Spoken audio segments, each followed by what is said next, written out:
Okay. So can you tell me a little bit about where we're at and like what resources you guys are utilizing right now? So we're almost 2 days in. We have resources that have come from all over the state. We're extremely lucky that we have so many highly trained and talented volunteers. Some folks who have spent enormous amounts of money on their own equipment are here. Today we had, I've never heard of such a thing, but we have underwater drones, which can go into the lakes. And one of the nice things about that technology is it can work a pattern, because it doesn't get tired and doesn't run out of air. But so far, no luck. We have no real news to report. We don't know where Lucian is. We continue to ask folks if they have any information to send those tips to us so that we can follow up on that. I do want to say, Emily, that we have no indication of foul play. We've had detectives out here almost 2 days now. They have done a lot of searching on their own, not the kind of searching that the search and rescue does, but talking to people, witnesses, looking for video. I don't want to get too deep into what we have seen or what we know, but really good, strong indications are that he moved to the south and to the east. Unfortunately, that's where some big bodies of water are. We also have a fast-flowing river. There's not an indication that he went west, so I know a lot of folks are concerned about maybe he got picked up or went into Walmart. All of those things are possible. I can't rule anything out. We won't rule anything out. So any leads that we get in any direction, we will follow. But we also have to go with what we know, and so far what we know is that this is a child who ran from his parents, went south into the east, and there has just been an incredible search looking for him. One of the things I will mention is it's pretty impressive. One of the reasons we asked folks not to appear originally to come out was that all of the searchers have GPS on them, so you can see the track of exactly where they were, and then the map overlays, and it gives us a really good idea of what has been and what has not been searched. We've also, of course, been looking for articles of clothing, footprints, things like that. So up until now, we really didn't want to have people that might be contaminating that, also making it difficult for the dogs. So as we move forward, we will certainly provide more information. We will continue to communicate with the public in any way we can. How big an area are you guys searching right now? So we've gone south almost to Union Gap, and the search area to the north looks like it's going to be about Sela. It's enormous, and there are a lot of heavy brush. There's not only lakes and rivers, but there's canals and ditches and mud, and I mean there's a lot of area to search.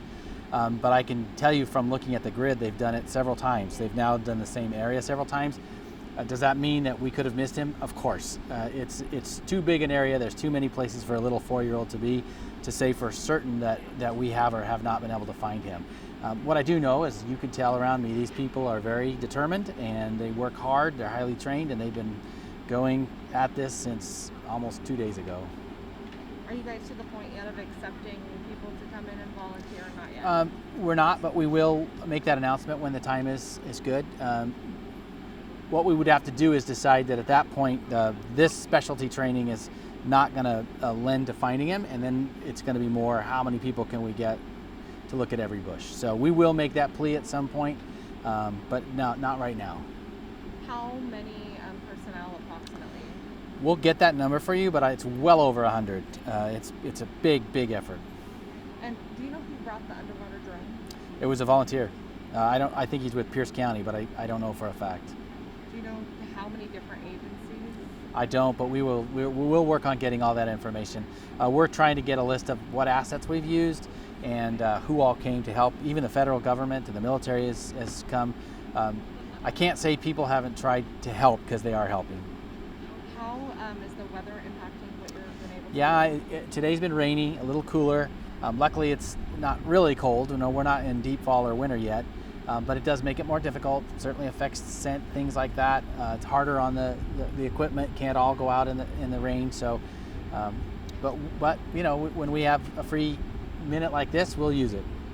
Is there anything that people can do to help other than, share the Facebook post or things like that? Can they bring donations? I know someone was saying to bring blankets or toys or something for search and rescue people to leave around? So I've had some people ask me, but I kind of gave that to the church community. So I think there is an effort underway. I'm not exactly sure who is leading that. I talked to Councilperson Byers and Councilperson Cousins. They may know.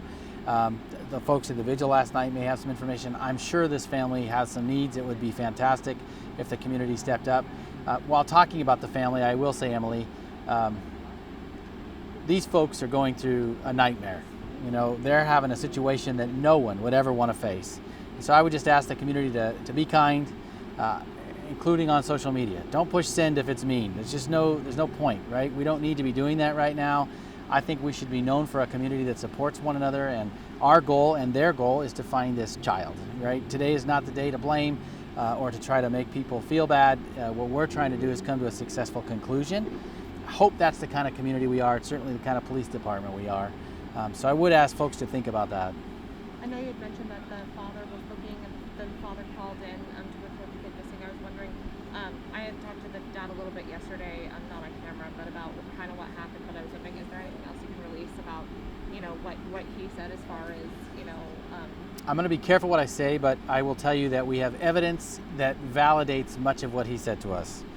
So I will say again, there is no indication at this point of foul play on anyone's part. Could that change? Of course it could change, but everything we're seeing leads us to believe that this is a child with autism who ran. And 4-year-old child running from parents. I had 6 kids. I can tell you that happens. So I would really hope that we are sympathetic and understanding for these poor folks who are going through this terrible situation. Anything else you want to add?